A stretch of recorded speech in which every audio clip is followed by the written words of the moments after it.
Adding SSL to your InfinityFree website enhances security by encrypting data between the server and users. Here's how to set up SSL on InfinityFree. Log into your InfinityFree account. Visit the InfinityFree website and log into your account.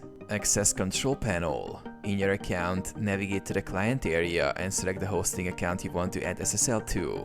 Click on Control Panel to open it.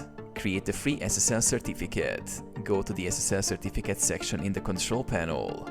You can use a free SSL certificate service like Let's Encrypt. InfinityFree does not provide built-in SSL, but allows you to add certificates from external sources. Generate SSL certificate. You can use services like Zero SSL or SSL for free to create a free SSL certificate. Follow their instructions to generate the certificate and get the certificate and private key. Install SSL certificate. Return to the InfinityFree control panel and in the SSL certificate section, paste the certificate and private key into the respective fields. Click on Install to complete the process. Force HTTPS. To redirect all traffic to HTTPS, you can add rules in the htaccess file to force SSL.